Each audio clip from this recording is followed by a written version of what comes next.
I know that many of you, both of you have talked about this, but in general, the incredibly important role that you all have, and especially around the real estate industry, has been a very attractive target for corrupt foreign actors seeking to hide their money by paying with cash or relying on shell companies, as you know.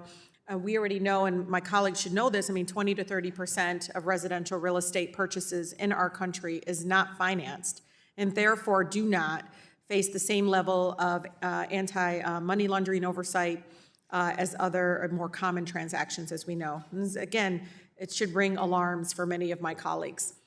Huge influxes of illicit cash can distort markets, as you know, further incentivize developers to build luxury real estate and commercial properties instead of affordable housing. That's also something I put aside as something that's important.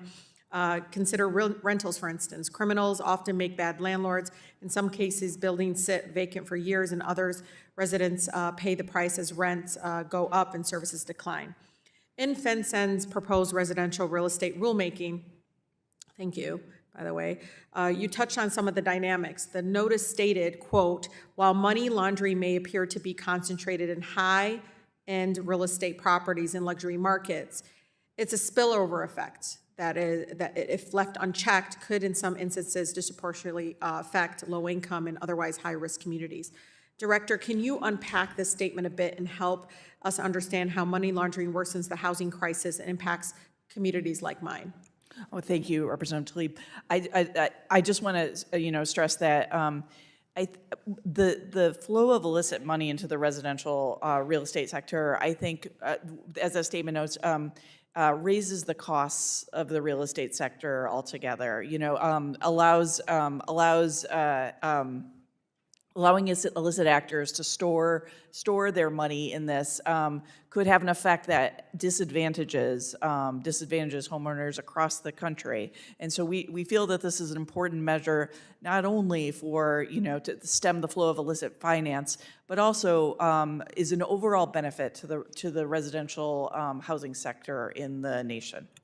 Yeah, so rulemaking is not enough. Implementation matters, right? And it's going to take resources. FinCEN needs to roll out the new reporting form, as you know, conduct stakeholder outreach, engage in compliance monitoring, among other activities.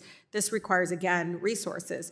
I know many colleagues on this committee, the House Republicans have proposed $166 million in FinCEN for 2024. Director, would this level be sufficient enough in implementing the rule successfully? Thank you, Representative. I want to stress that we are grateful for the support we've received, but this funding amount does fall short of the president's budget, and I think we need full funding to be able to adequately implement, including not just issuing a proposed rule, but bringing it to final, putting in place all the necessary forms and all the outreach necessary to make sure it is effective across this and other regimes that we have to implement. So I commend this move, and which will bring a much needed transparency to our housing market. I also encourage you to advance similar requirements in the commercial real estate sector, where the lack of transparency puts tenants at risk and serves as a huge loophole for criminals to park money in U.S. real estate in our country. Director, can you commit today in finalizing the crucial rule by this September? Congressman Tlaib, this is something we are definitely looking at next in commercial real estate. I can't commit at this time, but we'll be happy to work with you and your staff to make sure you're updated on our efforts. All right. Thank you, and I yield.